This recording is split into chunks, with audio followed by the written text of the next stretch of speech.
One of the most suspicious aspects about Hillary Clinton is the donations that she's received from the Clinton Foundation and how that may have influenced her decisions while she was Secretary of State. Now, there is in fact evidence that Clinton Foundation donors got weapons deals from Hillary Clinton's State Department, and what's even more suspicious is that there were 1,100 donations that the Clinton Foundation failed to disclose. Now, the International Business Times reports that in spite of the fact that Hillary Clinton was worried and stated that she was worried about how the Saudi regime was repressive of their people, and how Israel was against weapons deals to the Saudis, and Hillary Clinton supports them unequivocally. Well, she made a weapons deal to Saudi Arabia, basically a terrorist state, a top priority. So they explain, in late 2011, Hillary Clinton's State Department said the deal was in the national interest.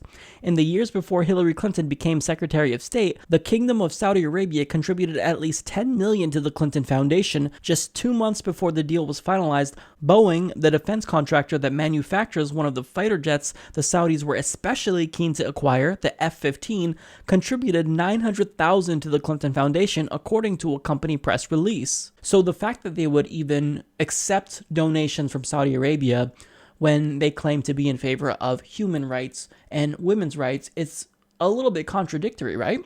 Because Hillary Clinton is supposed to be a warrior for women, and yet this is the most repressive country in the world of women's rights.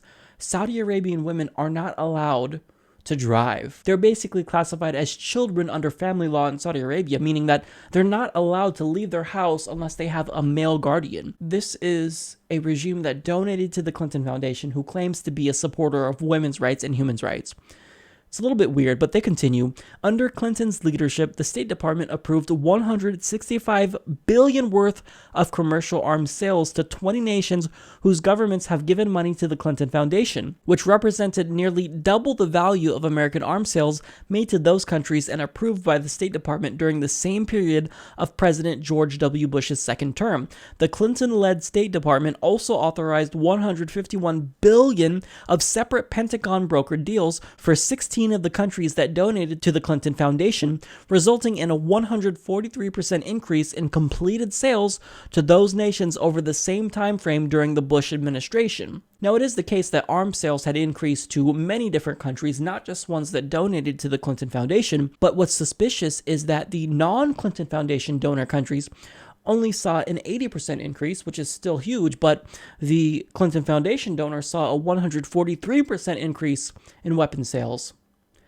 That's suspicious right there. If Hillary Clinton had integrity, she would say, you know what, we can't accept donations from foreign countries while I'm Secretary of State because this sets up a direct conflict of interest. And even if she doesn't think that she would be influenced by these deals, well, look at the optics of it. Wouldn't she not want to accept donations from foreign countries while she is Secretary of State because it just looks bad, it looks suspicious, it looks like you're corrupt, like you're participating in these quid pro quo exchanges? Again, she's a bad politician.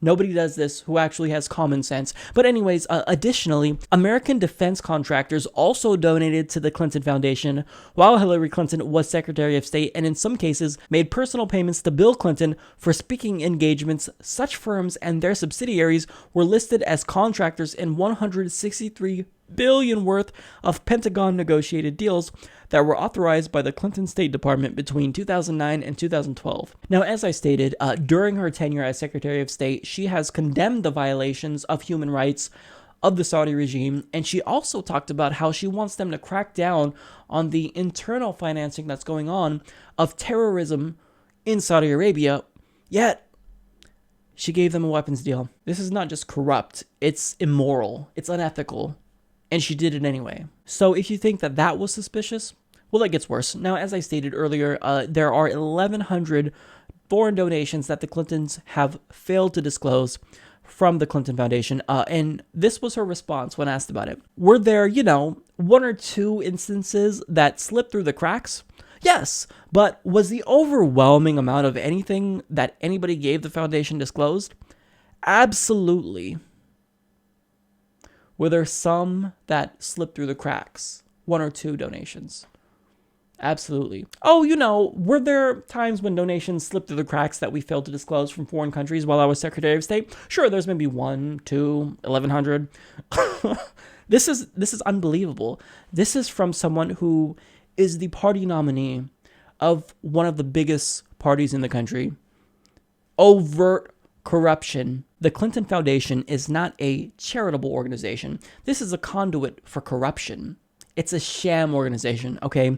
And if they've done anything good in the past, well, they're certainly using it to facilitate corruption. You want some weapons deals, guys? Well, I'm Secretary of State.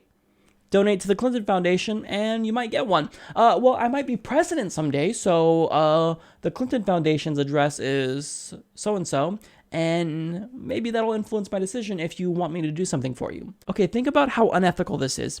You are actually jeopardizing our national security.